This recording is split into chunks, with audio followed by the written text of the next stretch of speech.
Caravane plus. Caravane Plus. Caravane Plus, le média de la caravane des quartiers. Vous êtes sur Caravane Plus, il est 18h15 et c'était The Feat de Léon Francelli. Je profite de faire un hommage à ce grand musicien lausannois qui nous a malheureusement quittés cette année. Et maintenant, nous partons à la découverte d'un lieu emblématique du quartier, la Maison du Vallon, inaugurée en 2011. Ce lieu d'environ 40 mètres carrés se veut ouvert à vocation sociale, artistique et culturelle. Elle se situe juste en face de la place du Nord, au numéro 2 de la rue du Vallon.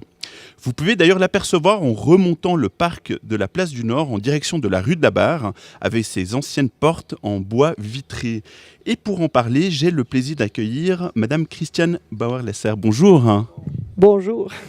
Vous êtes donc membre du comité de l'association qui gère la Maison du Vallon.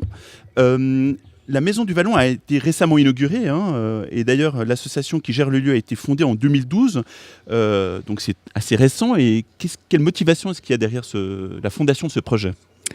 Alors c'est parti parce que ces deux locaux attenants étaient à louer en quelque sorte. Ils allaient être vidés à ce moment-là. Et la voisine qui est photographe a dit « Ah, mais est-ce que je pourrais à ce moment-là exposer avant que ce soit de nouveau quelqu'un d'autre qui occupe les locaux ?» Alors bien sûr, elle a pu exposer ses photos. Et puis du coup, on est parti sur un projet à 3 en disant « Mais pourquoi pas utiliser cet espace ?» À cette époque-là, on avait quelques projets à réaliser dans le quartier et on a démarré comme ça, avec un double objectif. D'une part, des expositions les week-ends et les jours de vacances pour garder les locaux libres la semaine pour des activités. Donc en fait, c'est une conjonction de facteurs qui a fait que vous avez ouvert ces locaux. Une coïncidence comme D'accord. ça s'est trouvé. Ouais. Très bien. Et donc, la Maison du Vallon est une association. Qui dit association dit valeurs. Quelles sont les valeurs que porte votre projet ? Alors, ce qui était important pour nous au début, c'était en tout cas de s'intégrer dans le quartier. On s'est dit que c'était un espace qu'on allait mettre à disposition des gens, en respectant évidemment un maximum de diversité. Et notre souhait depuis le début, c'est que des gens viennent, occupent ces locaux. Le prix est extrêmement modique. Et les gens organisent tout eux-mêmes quand ils exposent. C'est eux qui font le gardiennage, c'est eux qui pendent, c'est eux qui gèrent. Nous, on leur offre notre carnet d'adresses pour la pub et voilà. Et puis les activités, c'est pareil, c'est les gens qui nous demandent s'ils peuvent utiliser l'espace pour des activités. Et voilà, pour une modique somme, ils s'organisent, ils y sont. Tout est mobile à l'intérieur. Chaque fois qu'on a fini une activité, on range tout le mobilier, tout se plie, tout se range dans un petit réduit. Et comme ça, chacun peut recréer l'espace comme il l'entend. Au début, on a démarrer avec des devoirs pour les élèves qui avaient plus de difficultés en collaborant avec l'école. Ensuite, on a organisé des cours de français pour les migrants. Du coup, on a eu de l'aide de la Confédération et de la Migros parce qu'on favorisait l'intégration des étrangers. Voilà, ouvrir un espace au Vallon, c'est ouvrir un espace à toute la diversité du lieu. Et voilà, offrir l'occasion d'avoir 4 murs pour gérer quelque chose et organiser une activité. En regardant sur Internet les pages de la Maison du Vallon, j'ai vu qu'il n'y avait pas uniquement des projets à proprement dit artistiques, mais ça a l'air d'être ouvert à différents types de projets sociaux, culturels. Quelle est un peu cette diversité ? C'est plus les activités. Alors, il y a celle que je vous ai déjà dit. Ensuite, il y a le centre d'animation de la Cité qui nous a proposé d'animer un ciné-club avec eux pour les enfants, qu'on tient toujours tous les mercredis après-midi.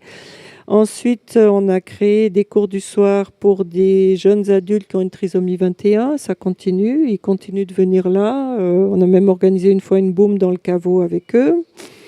Ensuite, une voisine a demandé à donner du shiatsu dans les locaux. Et ça aussi, c'est une activité qui dure. Le soir, des animateurs organisent de l'aide pour les gens du quartier dans leurs procédures administratives. Une après-midi, on fait de la couture. Il y a de tout. Tout est possible. D'accord. Et peut-être maintenant, centrons-nous sur un des projets que vous menez avec la Maison du Vallon, c'est la fête de la Saint-Nicolas, qui est une fête très connue dans le quartier. Est-ce que vous pourriez juste nous introduire en quelques mots qu'est-ce que c'est cette fête pour le quartier et quelle est votre contribution à cet événement ? Alors là aussi, c'est le partenariat qu'on a avec les animateurs du Vallon. Depuis à peine on était ouvert, qui nous ont déjà proposé le ciné-club dont je viens parler et aussi la Saint-Nicolas. Alors, le cortège démarre sur cette place ici. Ils font un petit tour de quartier et ils s'arrêtent traditionnellement depuis 5 ans à la Maison du Vallon. Et depuis quelques années, on leur lit le conte de la Saint-Nicolas. Ils entrent tous, il y a 40 enfants dans une minuscule pièce, c'est très, très impressionnant. Et ils écoutent l'histoire de la Saint-Nicolas et ils repartent avec l'âne et les flambeaux. Et c'est magnifique parce que c'est juste à la tombée du jour. C'est une très jolie fête. Puis ensuite, en janvier, on a instauré la fête des rois, où là aussi, on offre la couronne des rois, porte ouverte aux gens du quartier. En novembre, on a un loto qui est aussi traditionnel, qui est aussi ouvert toute l'après-midi. Et puis, dans le quartier, on participe encore au vide-grenier quand il a lieu, comme dimanche dernier.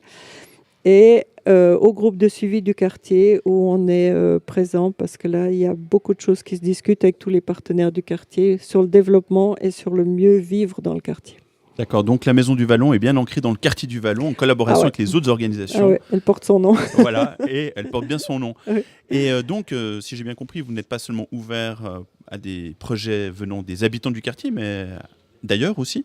Oui, on est aussi ouvert à des gens d'ailleurs parce que c'est sans limite tant que la place est libre. On a maintenant des mamans qui ont commencé le dimanche à donner des cours de géorgien et d'arménien à leurs enfants pour pas qu'ils perdent leur culture d'origine.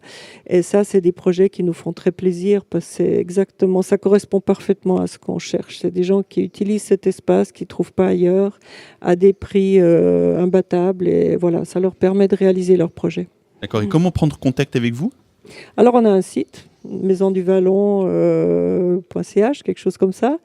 Et puis, sur le site, on trouve les coordonnées à qui s'adresser. Quand c'est une expo, il y a une commission artistique qui va recevoir le projet puis décider si oui ou non. Puis quand c'est des activités, on est deux co-responsables à recevoir la demande et à organiser sa réalisation. Très bien, je vous remercie Madame Christiane Bauer. Donc rendez-vous à la Maison du Vallon en tout temps et en tout lieu. Absolument, porte ouverte. Caravane Plus. Caravane Plus.